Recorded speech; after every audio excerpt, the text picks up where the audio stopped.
Hello साथियों, welcome to royal study. दोस्तों, आज की इस वीडियो में मध्य प्रदेश पटवारी 2023 के स्पेशल एग्जाम का नेक्स्ट एनालिसिस आपके लिए लेकर आए हैं। आज 13 अप्रैल सेकेंड शिफ्ट का एनालिसिस हम कवर करेंगे। फर्स्ट शिफ्ट का इससे पहले हम करवा चुके हैं। अगर आपने नहीं देखे तो यहाँ पर आई बटन पर आपको लिंक दे देंगे, अब तक के सभी एनालिसिस आप देख सकते हैं। गाइज, हमारी स्पेशल पीडीएफ के लिए अगर आप चाहते हैं कि इस पीडीएफ को आप प्राप्त कर पाएं तो आपके इसके लिए आपको क्या करना है, एप्लीकेशन को डाउनलोड करना है, टेलीग्राम को ज्वाइन करना है। दोनों की लिंक आपको डिस्क्रिप्शन में मिल जाएगी। और एप्लीकेशन को डाउनलोड करने के बाद में ये स्टेप इन को सिंपली आप स्टेप को फॉलो करेंगे, 3 स्टेप है, आप आसानी से पीडीएफ को प्राप्त कर सकते हैं। यह हमारी पटवारी की टेस्ट सीरीज है, इनरोल नहीं किया कर लीजिएगा, काफी अच्छे स्पेशल ऑफर चल रहा है। फाइनली स्टार्ट करते हैं। देखिए, ऑटो सब्जेक्ट के पूरे क्वेश्चंस मिल चुके हैं, सभी को हम इस वीडियो में बेसिकली कवर करने वाले हैं। और अगर आपका आगे आने वाले किसी भी दिन एग्जाम है तो आप हमें नंबर पर अपने जो क्वेश्चन है वो जरूर सेंड करें ताकि हम आपको सटीक एनालिसिस प्रोवाइड कर पाएं। आज भी हमें काफ़ी अच्छे क्वेश्चन सेंड किए हैं और जिन लोगों ने हमें क्वेश्चन सेंड किए उन्हें बहुत बहुत धन्यवाद देना चाहेंगे, ताकि उनकी मदद से हमें जो क्वेश्चन है एज इट इज़ मिल पाए हैं। देखिए, क्वेश्चंस मिल जाते हैं, ठीक है, बट उन्होंने जो करेक्शन इसमें करवाया है, हमें कुछ क्वेश्चंस आधे अधूरे मिले थे तो उन्होंने जो है इनको पूरा करवा दिया और एग्जैक्ट हमें पैटर्न बताने की कोशिश की है कि ये क्वेश्चन ये नहीं पूछा था, इस तरह से ये क्वेश्चन पूछा गया था। तो क्लियर है, आप एटलीस्ट एक बार जरूर से हमसे कॉन्टेक्ट कर लें पेपर देने के बाद में, ताकि हम उसमें जो चीज़ें पूछी गई है वो एग्जैक्ट आपको बता पाएँ। क्लियर है, तो आइए स्टार्ट करते हैं। उससे पहले चैनल को शेयर नहीं किया, शेयर कर दीजिए अपने दोस्तों के साथ में, लाइक कर दीजिए इस वीडियो को, और सब्सक्राइब नहीं किया इस चैनल को तो सब्सक्राइब करके बेल आइकन को आप दबा दें ताकि जो भी नया वीडियो है सबसे पहले आप तक पहुंच पाए। आइए कंटिन्यू करते हैं। पहला क्वेश्चन हमारे निकल कर आ रहे हैं, मध्य प्रदेश का हिल स्टेशन पंचमढ़ी किस जिले में स्थित है? मध्य प्रदेश का जो हिल स्टेशन है पंचमढ़ी, ये आपका होशंगाबाद जिले में है, जिसका नाम बदलकर नर्मदापुरम कर दिया गया है। तो आपको जो ऑप्शंस पे मिला था ये होशंगाबाद ही मिला था, नर्मदापुरम आपको नहीं मिला था। क्लियर है, तो आपको होशंगाबाद क्लिक करना है और ये आपको ऑप्शंस में मिला था। इसके अलावा अगर हम डिटेल कवर करें, पंचमढ़ी को व्यापक रूप से सतपुड़ा की रानी के नाम से जाना जाता है और होशंगाबाद जिले में सतपुड़ा पर्वत श्रृंखला की घाटी में 1100 मीटर की ऊंचाई पर स्थित है। मध्य प्रदेश का एकमात्र हिल स्टेशन है पंचमढ़ी, जो कि होशंगाबाद जिला या नर्मदापुरम जिले में सतपुड़ा की जो रेंज है, एक घाटी है, यहाँ पर इसमें स्थित है। अगला क्वेश्चन पूछा गया है, सिंधु घाटी सभ्यता के बारे में ज्ञान प्राप्त कैसे करेंगे? इस तरह का कोई क्वेश्चन था आपका, हो सकता है थोड़ा सा और बड़ा हो क्वेश्चन आपको, बट यही पूछना चाह रहा था कि किसके बारे में हमें ज्ञान प्राप्त होगा, सिंधु घाटी सभ्यता के बारे में। तो ये जो चीज़ें प्राप्त होती है ज्ञान, वहाँ पर जो उसके बारे में बेसिकली ज्ञान या जानकारी हम उसको बोल सकते हैं, इन्फॉर्मेशन जो मिलेगी वो पुरातत्व विभाग की महत्वपूर्ण जो खोजें हैं उनके माध्यम से मिलेगी। तो आपको पुरातत्व से रिलेटेड एक ऑप्शन मिला था जो कि आपका बिल्कुल करेक्ट आंसर रहेगा। सिंधु सभ्यता को जानने का सबसे बड़ा जो स्रोत है ये पुरातत्व विभाग की महत्वपूर्ण खोजें हैं, जो कि 1922 के लगभग शुरू हुई थी। सिंधु घाटी सभ्यता को सिंधु घाटी के नाम से जाना जाता है, सिंधु घाटी सभ्यता या हड़प्पा सभ्यता भी इसको बोला जाता है। और ये जो है भारतीय उपमहाद्वीप की सबसे पुरानी ज्ञात शहरी संस्कृति है। सिंधु घाटी सभ्यता है ना, सिंधु नदी घाटी सभ्यता को कांस्य युग का समाज माना जाता है। सभ्यता की परमाणु तिथियां लगभग 2500 से 1700 ईसा पूर्व प्रतीत होती है। हालांकि दक्षिण स्थल के बाद में दूसरी सहस्त्राब्दी ईसा पूर्व तक में चले गए होंगे। सभ्यता की पहचान पहली बार 1921 में पंजाब क्षेत्र के हड़प्पा में और फिर 1922 में सिंध क्षेत्र के जो सिंधु नदी है इसके पास में एक स्थान था मोहनजोदड़ो, जिसको मोहनजोदारो के नाम से जाना जाता है। तो यहाँ पर इनकी पहली पहचान सबसे पहले हुई थी। अगला क्वेश्चन पूछा गया है, वर्तमान में कुल कितने अनुच्छेद हैं? तो वर्तमान में जो अनुच्छेद है इनकी संख्या 470 है। ऑप्शन में आपको दे रखा था ये, तो आपका करेक्ट आंसर रहेगा। देखिए, भारतीय संविधान में वर्तमान समय में भी केवल 470 अनुच्छेद हैं तथा 12 अनुसूचियां और 25 भागों में विभाजित हैं। परंतु इसके निर्माण के समय मूल जो संविधान था इसमें 395 अनुच्छेद थे जो 22 भागों में विभाजित थे और इसमें 8 अनुसूचियां शामिल थी। तो निर्माण के समय ये थे और वर्तमान में ये है, आप देख लीजिएगा। अगला क्वेश्चन पूछा गया है, बांग्लादेश मेट्रो रेल की स्थापना किस देश के सहयोग से की जा रही है? बांग्लादेश मेट्रो रेल की स्थापना जो की जा रही है जापान देश के सहयोग से की जा रही है। बांग्लादेश की प्रधानमंत्री शेख हसीना, स्पेशली याद रखिएगा, इन्होंने ढाका में पहली मेट्रो रेल का उद्घाटन किया। दियावारी और अमरगांव, देखिए अगरगांव इसका नाम है, इन दोनों के बीच में स्टेशन रहेंगे। बेसिकली इन दोनों के बीच में पहली यात्रा के लिए मेट्रो ट्रेन को ढाका में हरी झंडी दिखाई गई है। और मेट्रो रेल 2030 तक पूरा होने वाली मॉस रैपिड ट्रांजिट की बांग्लादेश परियोजना का हिस्सा है। रिपोर्ट के अनुसार बांग्लादेश में यह मेट्रो सेवा जापान ने फंड की है। क्लियर है, आइए अगले क्वेश्चन की ओर आगे बढ़ते हैं। अगला क्वेश्चन पूछा गया है, मध्य प्रदेश के वर्तमान खेल मंत्री कौन है। आज मध्य प्रदेश से 3 क्वेश्चंस देखने को मिले हैं, एक करंट का क्वेश्चन है आपका और 2 स्टैटिक वाले क्वेश्चन से। तो आप याद रखिएगा, मध्य प्रदेश के वर्तमान में खेल मंत्री है यशोधरा राजे सिंधिया। यशोधरा राजे सिंधिया मध्य प्रदेश खेल और युवा कल्याण, इसके अलावा तकनीकी शिक्षा और कौशल विकास रोजगार मंत्री हैं। नेक्स्ट क्वेश्चन की बात करते हैं। अगला क्वेश्चन है, कवि नागार्जुन की रचना कौन सी है। तो देखिए इनमें से ही आपको ऑप्शंस मिला होगा, आई थिंक, मुझे जहां तक लग रहा है। इनकी जो रचनाएं हैं इनमें युगधारा, सतरंगे पंखों वाली, खून और शोले, प्यासी पथराई आंखें, भस्मासुर जो कि खंड काव्य है, पुरानी जूतियों का कोरस तथा तालाब की मछलियां, ये सभी जो रचनाएं हैं काव्य रचनाएं हैं नागार्जुन की। तो इनके बारे में आप याद रखिएगा, यहीं से आपको ऑप्शंस मिला होगा। अगले क्वेश्चन की बात करते हैं। अगला क्वेश्चन है, मटकी निम्न में से किस राज्य का लोकप्रिय लोक नृत्य है। तो ये मध्य प्रदेश का है, ये मध्य प्रदेश से क्वेश्चन बना है। एक पंचमढ़ी वाला बना है, सतपुड़ा हिल स्टेशन वाला, और एक आपका करंट का बना है। 3 क्वेश्चन आज बने हैं।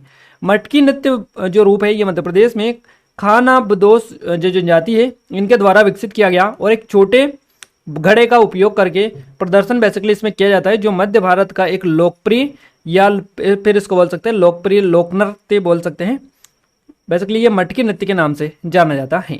और ये जो घड़ा है नृत्य, यह घड़ा नृत्य मध्य प्रदेश राज्य से संबंध रखता है। मुख्य रूप से मालवा क्षेत्र में यह किया जाता है। तो अगर आपसे पूछे जाए कि मटकी मध्य प्रदेश, ये तो ठीक है, मध्य प्रदेश के किस क्षेत्र में प्रचलित है, तो ये मालवा में प्रचलित है। अगला क्वेश्चन है, राष्ट्रपति द्रौपदी मुर्मू कहाँ से हैं। इनका निवास स्थान पूछा है, जन्म स्थान पर यहाँ से पूछा है कि यहाँ कहाँ से हैं ये। और कल जो क्वेश्चन बना था उसमें इनके बारे में हमने डिटेल आपको कवर करवा दी थी। ओडिशा से इनका संबंध है। देखिए द्रौपदी मुर्मू का जन्म 20 जून 1958 को ओडिशा के मयूरभंज जिले में हुआ। द्रौपदी मुर्मू भारत की संथाल जो जनजाति है इनसे संबंध रखती है। तो अगर कल से पूछे जाए कि किस जनजाति से आती है, तो संथाल जनजाति से आती है, याद रखिएगा। और स्वतंत्र भारत में जन्मे पहले राष्ट्रपति हैं। स्वतंत्र भारत में जन्मे पहली राष्ट्रपति कौन है, द्रौपदी मुर्मू है। इनका जन्म कब हुआ है, तो इनका जन्म हुआ है 1958 में, यानी स्वतंत्र भारत में जन्मी पहली राष्ट्रपति ये हैं। और इस पद को धारण करने वाली सबसे कम उम्र की व्यक्ति ये हैं। क्लियर है। अगला क्वेश्चन पूछा गया है, अंतर पर्वतीय पठार कौन सा है। तो तिब्बत का पठार जो है, ये ऑप्शन में आपको दे रखा था, तो ये तिब्बत का पठार आपका करेक्ट आंसर रहेगा। क्लियर है। अंतर पर्वतीय पठार की बात करें तो तिब्बत का पठार, पोलिविया का पठार और तारिम वैसिन, ये तीनों अंतर पर्वतीय पठार है। क्लियर है। तो तिब्बत का पठार आपका सही जवाब रहेगा, क्योंकि ये आपको ऑप्शन में दे रखा था। अंतर पर्वतीय पठार उच्च पर्वत श्रेणियों से घिरे हुए होते हैं, और इनका निर्माण आंतरिक भागों में हलचल से पर्वतों के साथ में भूपटल के ऊपर उठने से होता है। इसके अलावा हम बात करें कुनलुन और हिमालय श्रेणियों के बीच तिब्बत का जो पठार है इसका सर्वोत्तम उदाहरण है। तो ये आपको ऑप्शन में दे रखा था। अगला क्वेश्चन पूछा गया है आपका कि लिखित संविधान कौन सा नहीं है। देखिए लिखित संविधान कौन सा नहीं है, और ऑप्शन में आपको ब्रिटेन दे रखा था, तो ब्रिटेन आपका करेक्ट आंसर रहेगा। इसके अलावा और भी देश है, जैसे कि इजराइल हो गया, कनाडा, सऊदी अरब और न्यूजीलैंड। इन सभी देशों के जो संविधान है ये लिखित नहीं है। क्लियर है। लिखित संविधान नहीं है, यहाँ पर अलिखित संविधान है इन सभी देशों के, तो याद रखिएगा। और अगर ब्रिटेन को यूके आपको दे रखे, यूके, तो भी आपका सही जवाब रहेगा, क्योंकि एक ही है यूके, ब्रिटेन, उसको ही बोला जाता है। नेक्स्ट क्वेश्चन की बात करते हैं, अढ़ाई दिन का झोपड़ा कहाँ पर स्थित है। अढ़ाई दिन का जो झोपड़ा है ये अजमेर राजस्थान में स्थित है, और अजमेर दे रखा होगा या फिर राजस्थान आपको दे रखा होगा। अढ़ाई दिन का झोपड़ा राजस्थान के अजमेर जिले में स्थित है, और यह भारत की सबसे पुरानी मस्जिदों में से एक है। सबसे पुराना अजमेर दरगाह ये है। यह एक मस्जिद है जिसके बारे में कहा जाता है कि इसे मोहम्मद गोरी के आदेश से 2.5 दिनों के भीतर बनाया गया था। मोहम्मद गोरी के आदेश से 2.5 दिनों के भीतर इसको बनाया गया था, इसीलिए इसको अढ़ाई दिन का झोपड़ा आई थिंक बोला जाता है। और इसके कारण इसका यह जो नाम पड़ा है इसी के कारण पड़ा है, तो इसी के कारण इसको अढ़ाई दिन का झोपड़ा कहा जाता है। इसे हेरात के अबू बकर ने डिजाइन किया है। किसके द्वारा डिजाइन किया गया है ये भी आप नोट डाउन करिएगा। अगला क्वेश्चन बना है, वनडे में भारत के लिए सबसे ज्यादा रन बनाने वाले छठे बल्लेबाज कौन बने हैं। सही जवाब रहेगा रोहित शर्मा। भारतीय कप्तान रोहित शर्मा एक दिवसीय क्रिकेट यानी वनडे में अपने देश के लिए छठा सबसे ज्यादा रन बनाने वाले पूर्व बल्लेबाज मोहम्मद अजरुद्दीन को पीछे छोड़ चुके हैं, और ये 6वें नंबर के ये बन गए बल्लेबाज। क्लियर है। बल्लेबाज ने ढाका में बांग्लादेश जो है, बांग्लादेश का ढाका, इसके खिलाफ ढाका में बांग्लादेश के खिलाफ भारत के पहले वनडे के दौरान जो है यह रिकॉर्ड अपने नाम बनाया है। अगला क्वेश्चन बना है, दिल्ली सल्तनत में गांव का जो मुखिया होता है इसको क्या बोलते हैं। गांव का मुखिया बेसिकली सरपंच, जिनको पहला अभी वर्तमान में जाना जाता है, क्योंकि वही मुखिया होता है। तो दिल्ली सल्तनत में गांव का जो मुखिया होता है उसको मुकद्दम बोला जाता है, और ऑप्शन में आपको मुकद्दम दे रखा था, तो आपका करेक्ट आंसर रहेगा। इसके अलावा चौधरी भी इनको बोला जाता था। दिल्ली सल्तनत में गांव के मुखिया को मुकद्दम या चौधरी क्लियर है। तो अभी तो आपको मुकद्दम दे रखा हो, अगर आगे से आपका पूछे जाए क्वेश्चन और उसमें मुकद्दम ना हो, चौधरी दे रखा हो, तो वो भी आपका सही जवाब रहेगा, क्योंकि दोनों वर्ड यूज किए जाते थे मुखिया के लिए। गांव प्रशासन की मूल इकाई बना रहा है ना, प्रशासन की मूल इकाई गांव ही रहा है, और इसके मुखिया को चौधरी या मुकद्दम कहा जाता है। पटवारी गांव का लेखाकार उस टाइम पर कहा जाता था। क्लियर है। आइए आगे बढ़ते हैं। अगला क्वेश्चन है, निम्नलिखित में से कौन भारत के पूर्व प्रधानमंत्री इंदिरा गांधी की पुस्तक है? तो आपको बताना है, और आपका सही जवाब माई ट्रुथ रहेगा। ये आपका ऑप्शन में दे रखा था, तो ये आपका करेक्ट आंसर हो जाएगा। माई ट्रुथ जो है ये पूर्व प्रधानमंत्री थी भारत की इंदिरा गांधी जी, इनकी पुस्तक है। माई ट्रुथ पुस्तक की लेखक है इंदिरा गांधी है। माई ट्रुथ इंदिरा गांधी के जीवन के अनछुए पहलुओं को दर्शाती है, और इंदिरा गांधी भारत की पहली महिला प्रधानमंत्री थी जिन्होंने लगातार 3 कार्यकाल 1966 से 77, 1980 से चौथी अवधि तक, जब तक कि 1984 में उनकी हत्या नहीं कर दी गई थी, तब तक इन्होंने सेवा की थी, और जवाहरलाल नेहरू की बेटी थी ये याद रखिएगा। अगले क्वेश्चन की ओर आगे बढ़ते हैं। अगला क्वेश्चन पूछा गया, राज्य के अंदर कौन सी जीएसटी लागू होती है? तो राज्य के अंदर एसजीएसटी लागू होती है। एसजीएसटी जिसको स्टेट जीएसटी बोला जाता है, तो ये जो जीएसटी है ये बेसिकली राज्य के अंदर लागू होती है। एसजीएसटी किसी भी राज्य के हिस्से में जाता है। यहाँ भी देखिए इंट्रा स्टेट ट्रांजेक्शन का मामला आता है। खरीद और बिक्री एक ही राज्य में होती है। सामान जिस राज्य में खरीदा जाता है उसी में इसकी खपत भी होती है। अगला क्वेश्चन की बात करते हैं। क्वेश्चन बना है एचआरएम का पूरा नाम पूछा गया, ह्यूमन रिसोर्सेज मैनेजमेंट इसको बोला जाता है। जीएसटी से 2 क्वेश्चन पूछे गए। एक तो आपका ये पूछा गया राज्य के अंदर कौन सी जीएसटी लागू होती है, और एक और क्वेश्चन बना है कि भारत में कौन सा आयकर लागू होता है। तो भारत में जो आयकर लागू होता है ये प्रत्यक्ष और प्रगतिशील आयकर लागू होता है, भारत में हुआ है और यह चल रहा है। तो भारत में आयकर 24 जुलाई 1860 को सर जेम्स विल्सन द्वारा प्रारंभ किया गया था। अप्रत्यक्ष कर पर भारी निर्भरता के साथ भारत की जो कर प्रणाली है यह प्रतिगामी है। अप्रत्यक्ष करों को आमतौर पर प्रकृति में प्रगतिशील माना जाता है। अगला क्वेश्चन पूछा गया है, 9वीं से 13वीं शताब्दी तक तमिलनाडु में कौन से वंश ने शासन किया था? तो 9वीं से 13वीं शताब्दी तक तमिलनाडु में जो शासन किया था ये चोल राजवंश ने किया था। चोल राजवंश तमिलनाडु में सबसे लंबे समय तक शासन करने वाला राजवंश है। चोल का सबसे पुराना संदर्भ मौर्य साम्राज्य के अशोक द्वारा छोड़े गए 3री शताब्दी ईसा पूर्व के शिलालेखों में मिलता है। चोलों का शासन 9वीं शताब्दी से शुरू हुआ था, तब उन्होंने पल्लवों को परास्त किया था, और ये जो शासन है 13वीं शताब्दी तक 5 से अधिक लंबी शताब्दियों तक चला है। नेक्स्ट क्वेश्चन है हमारा, पहली बार रेमन मैग्सेसे पुरस्कार किसे दिया गया था? सही जवाब रहेगा विनोबा भावे। विनोबा भावे को पहली बार रेमन मैग्सेसे पुरस्कार से सम्मानित किया गया था। रेमन मैग्सेसे पुरस्कार प्रतिवर्ष शासन सेवा, सार्वजनिक सेवा, पत्रकारिता, साहित्य और सामुदायिक नेतृत्व में योगदान देने के लिए किया जाता है। विनोबा भावे सामुदायिक नेतृत्व में उनके योगदान के लिए 1958 में रेमन मैग्सेसे पुरस्कार जीतने वाले पहले भारतीय थे। क्लियर है। और इस पुरस्कार के नवीन प्राप्तकर्ता की बात करें तो पत्रकारिता के क्षेत्र में उनके योगदान के लिए वर्ष 2019 में रवीश कुमार को ये दिया गया है। इसके अलावा गाइस मध्य प्रदेश के पठार से एक क्वेश्चन था, और खेल से 2 क्वेश्चन थे। एक क्वेश्चन रोहित शर्मा वाला ऑलरेडी आपको बता चुके हैं, एक और कोई क्वेश्चन पूछा गया था जो कि हमें नहीं मिल पाया है। क्लियर है। तो यहाँ पर पूरा हमने आपको बताने की कोशिश किया। ये अब हम साइंस को कवर कर लेते हैं। ये हमारे कुछ ऑनलाइन कोर्सेस है, जैसे कि पटवारी टेस्टिस, जेल प्रहरी, फॉरेस्ट गार्ड की, एमपी एसआई की, एमपी कांस्टेबल की भी जल्द आने वाली है, और ये एमपी पीएससी की टेस्ट सीरीज है, एमपी करंट अफेयर की ईबुक है 2023 की, 2022 की, इन सभी के लिंक डिस्क्रिप्शन में डलिए। एप्लीकेशन को डाउनलोड करके कंप्लीट डिटेल वहां पर आपको मिल जाएगी। साइंस का पहला क्वेश्चन हमारा पूछा गया है, शैवाल किस कारण से हरा रहता है या होता है? तो क्लोरोफिल यानी पर्णहरित जो होता है उसके कारण ये होता है। क्लोरोफ्लोरोकार्बन सीएफसी से क्वेश्चन पूछा गया है। एक क्वेश्चन था, पारिस्थितिकी तंत्र का मैनेजमेंट क्या होता है? यहाँ एक ऐसी इकाई है जिसमें कि एक क्षेत्र विशेष सभी जीवधारी जैसे कि पौधे, जानवर और अणुजीव आदि शामिल होते हैं, जो कि अपने अजैव पदार्थ के साथ अंतर क्रिया करके एक संपूर्ण जैविक इकाई बनाते हैं। तो आप थोड़ा सा देख लीजिएगा इसके बारे में। यहाँ से इको सिस्टम से रिलेटेड लगातार क्वेश्चंस बन रहे हैं, एनवायरमेंट से रिलेटेड। अगला क्वेश्चन है, सूर्य की किरण ना मिले तो कौन से विटामिन से प्रभावित हो सकते हैं? तो विटामिन जो डी प्राप्त होती है ये सूर्य की प्रकाश से जो मिलता है वो विटामिन डी होती है, यानी कि सूर्य के जो प्रकाश से जो विटामिन प्राप्त होती है वो विटामिन डी है। अब इस स्थिति में अगर सूर्य की किरण ना मिले तो कौन से विटामिन प्रभावित होता है? विटामिन डी ही पर ही असर पड़ेगा। तो सीधा सा आंसर है आपका। इससे पहले भी ये क्वेश्चन बन चुका है, इसका पैटर्न चेंज कर करके बार बार दे रहे हैं ताकि आप और कंफ्यूज हो जाए। बस आपका कंसेप्ट क्लियर रहेगा, आप आसानी से क्लिक कर लेंगे। फास्फोरस को किस में रखा जाता है? तो जल में रखा जाता है। फास्फोरस को जल में रखा जाता है ताकि यह वायुमंडलीय ऑक्सीजन के संपर्क में आने के बाद आग पकड़ने से बच सके। लाल फास्फोरस जो होता है इसका उपयोग माचिस बनाने में किया जाता है। इसके अलावा गाइज एक आपका ये दे रखा था C2H5OH, इसका परमाणु भार कितना होता है तो 63.076 होता है, याद रखिएगा।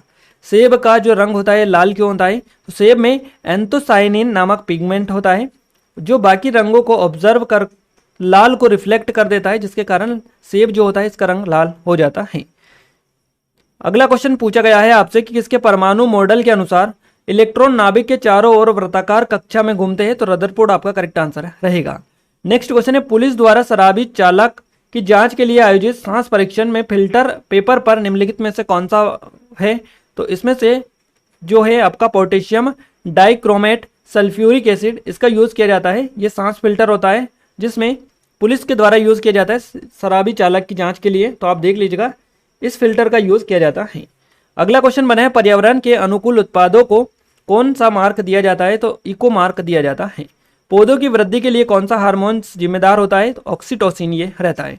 अस्थमा किसकी वजह से होता है, वायु प्रदूषण आपका करेक्ट आंसर रहेगा। किस हार्मोन्स का संबंध हृदय गति से रहता है, इस तरह से कोई क्वेश्चन था, आप देख लीजिएगा। या फिर अगला क्वेश्चन बना है ऊपर जाने पर आरबीसी की संख्या घटती है या बढ़ती है, इस तरह से क्वेश्चन था। तो गाइस ऊंचाई वाले स्थान पर लाल रक्त कोशिका यानी आरबीसी जो होती है इनकी गिनती में वृद्धि होती है यानी बढ़ती है ये, तो आपका करेक्ट आंसर रहेगा बढ़ती है। नेक्स्ट बात करें कंप्यूटर की। कंप्यूटर में क्वेश्चन बना है निम्न में से कौन सा स्पीकर का कार्य नहीं है, ये क्वेश्चन पूछा गया है। हमारा प्रोग्राम किस भाषा में चलता है, ये क्वेश्चन बना है आपसे। IOFC का पूरा नाम पूछा था, क्या होता है। ब्रेन ऑफ कंप्यूटर किसे कहते हैं, तो CPU को बोला जाता है। और अगला क्वेश्चन बना है MICR में आई का पूरा नाम क्या है, तो मैग्नेटिक इंक कैरेक्टर रिकॉग्नाइजेशन होता है, इसका पूरा नाम इंक होता है आई का, और आई का ही आपसे पूछा गया है। वेब पेज किसमें डिजाइन किए जाते हैं, तो HTML में डिजाइन किए जाते हैं वेब पेज। HTML का फुल फॉर्म क्या है, हाइपर टेक्स्ट मार्कअप लैंग्वेज ये बोला जाता है, और ये कई बार आपके एग्जाम में पहले अभी बन चुका है। इसके अलावा अगला क्वेश्चन बने आउटपुट डिवाइस कौन सा है, तो प्रिंटर जो है ये आउटपुट डिवाइस है। प्रिंटर आपका ऑप्शन में दे रखा था, यही आपका करेक्ट आंसर रहेगा। आउटपुट डिवाइस और भी है जैसे कि मॉनिटर हो गया, प्रिंटर हो गया, speaker, headphone, projector, GPS, 3D printer, sound card, video card, ये सभी जो है आउटपुट डिवाइस के उदाहरण है, तो इनके बारे में देख लीजिएगा। मालवेयर से क्वेश्चन पूछा गया था आपका। अगला क्वेश्चन बना था CPU प्रोसेस करने से पहले थोड़े समय के लिए डेटा को कहां पर रखता है, तो ये प्राथमिक मेमोरी में, प्राइमरी मेमोरी में रखता है। बात करेगा इस हिंदी में, तो हिंदी में पहला क्वेश्चन बना है जड़ का विलोम शब्द क्या होता है, तो चेतन होता है जड़ का विलोम शब्द। शुद्ध वर्तनी से क्वेश्चन पूछा गया है आज आपका। पैराजम्बल से क्वेश्चन 3-4 पूछे गए, इसके अलावा 4 से 5 भी क्वेश्चन बन चुके हैं, क्लियर है, तो आप देख लीजिएगा यहाँ से क्वेश्चन लगातार बन रहे हैं। तत्सम तद्भव से क्वेश्चन बन रहे हैं। इसके अलावा लोकोक्तियां आपकी पूछी जा रही, कारक से क्वेश्चन बन रहे हैं आपके, अलंकार भी आपके देखने को मिले थे, संधि और समास से क्वेश्चन बन रहे हैं आपके, पर्यायवाची शब्द और शुद्ध अशुद्ध वाले जो क्वेश्चन है ये भी आपके पूछे जा रहे हैं। मैनेजमेंट में प्रबंध से क्वेश्चन बन रहे हैं, नियोजन से क्वेश्चन पूछे जा रहे हैं आपके डेली वाइज। इसके अलावा नियंत्रण, मार्केटिंग और संगठन, इन टॉपिक से आपके एग्जाम में क्वेश्चन बन रहे हैं। बात करें इंग्लिश में, तो मैं स्पेल्ट वाला टॉपिक आपका डेली आ रहा है, एंटोनियम सिनोनियम डेली पूछे जा रहे हैं। इरर से भी हर दिन आपका क्वेश्चंस बन रहा है आपका। पैराजम्बल आपका 7 से 8 क्वेश्चंस आ रहे हैं डेली वाइज। आइडम से क्वेश्चंस बन रहे हैं, डायरेक्ट इनडायरेक्ट स्पीच से और एक्टिव पैसिव वॉइस से। ये चुनिंदा टॉपिक है, यहाँ से आपके एग्जाम में डेली क्वेश्चंस बन रहे हैं। मैथ्स में बोर्ड मास आपका अच्छा खासा आ रहा है, परसेंटेज। इसके अलावा गाइज लाभ हानि, परसेंटेज, लाभ हानि और औसत, इन 3 टॉपिक से सबसे ज्यादा क्वेश्चंस बन रहे हैं। इसके अलावा पाई चार्ट भी देखने को मिल रही है। SI CI से भी अच्छे खासे क्वेश्चंस मिल रहे हैं हमें। स्पीड डिस्टेंस से क्वेश्चन बन रहे हैं, और इसके अलावा एक सिंप्लीफिकेशन और नंबर सिस्टम, इनसे भी क्वेश्चंस देखने को मिल रहे हैं, तो इनको भी आप देख लीजिएगा। टाइम एंड वर्क और सिंप्लीफिकेशन, नंबर सिस्टम, इन टॉपिक से आपके क्वेश्चंस पूछे जा रहे हैं। रीजनिंग में कथन निष्कर्ष वाले क्वेश्चंस ज्यादा आ रहे हैं, और कोडिंग डिकोडिंग वाले ये क्वेश्चंस ज्यादा बन रहे हैं। आकृति से एक दो क्वेश्चंस पूछे जा रहे हैं, कभी आपका पेपर फोल्डिंग वाला पूछ रहा है तो कभी नेक्स्ट आकृति कौन सी होगी, इस तरह से क्वेश्चंस बन रहे हैं। इसके अलावा फिगर काउंटिंग वाले क्वेश्चंस भी बन रहे हैं। सीरीज से क्वेश्चन बन रहे हैं, दोनों तरह की सीरीज, अल्फाबेट और नंबर सीरीज। इसके अलावा कैलेंडर, कभी देखिए कैलेंडर कभी पूछे जा रहे हैं, और कभी आपका 5 आ रहा है, कभी कैलेंडर आ रहे हैं, तो कभी घड़ी आ रही है, क्लियर है। तो आप देख के रखिएगा इन टॉपिक को, क्योंकि यहाँ से क्वेश्चंस तो आ रहे हैं। अब आपकी शिफ्ट में कौन सा टॉपिक आपको मिल जाए ऐसा नहीं कहा जा सकता है, इसलिए आप कंप्लीट इनको रखिएगा। अल्फाबेट से क्वेश्चन बन रहे हैं, रक्त संबंध या ब्लड रिलेशन से भी क्वेश्चन पूछे रहे हैं, और रैंकिंग भी आपकी आ रही है, सिटिंग अरेंजमेंट भी आ रही है, सिटिंग अरेंजमेंट को भी आप देख लीजिएगा। तो गाइज यहाँ पर पूरा हमने आपको एज इट इज कवर करवाया, जितना भी हमें पता चला था सारा आपको बताने की कोशिश की है। आई थिंक आपको वीडियो पसंद आया होगा। इस वीडियो को ज़्यादा ज़्यादा शेयर करें ताकि हमें सपोर्ट मिले, मोटिवेशन मिले आपके लिए, और अच्छे से अच्छे वीडियोज़ हम लाने की पूरी तरह से कोशिश करते रहें। इस वीडियो को अपने दोस्तों के साथ शेयर जरूर से कर दीजिएगा, और चैनल पर पहली बार विजिट किया तो सब्सक्राइब करके बेल आइकन को आप दबा दें ताकि जो भी नया वीडियो है सबसे पहले आप तक पहुंच पाए। ये कुछ ऑनलाइन कोर्सेस है, इनकी मदद से आप अपनी तैयारी को काफ़ी हद तक इंप्रूव कर सकते हैं। तो आप एप्लीकेशन को डाउनलोड करके इनके बारे में कंप्लीट डिटेल ले सकते हैं। इस वीडियो के पीडीएफ के लिए टेलीग्राम को ज्वाइन कर लीजिएगा, एप्लीकेशन को डाउनलोड कर लीजिएगा, दोनों की लिंक आपको डिस्क्रिप्शन में मिल जाएगी, और ये स्टेप फॉलो करेंगे आसानी से आपको पीडीएफ मिल जाएगी। क्लियर है? तो आई थिंक आपको सारी चीज़ें क्लियर हो चुकी हैं, है ना। और इस वीडियो को शेयर करना मत भूलिएगा, क्योंकि आपके लिए इतनी मेहनत करें, आप भी इतना हमारे लिए कर सकते हैं। Clear guys? मिलते हैं हमारे नेक्स्ट स्टडी वीडियो में, तब तक के लिए जय हिंद, वंदे मातरम।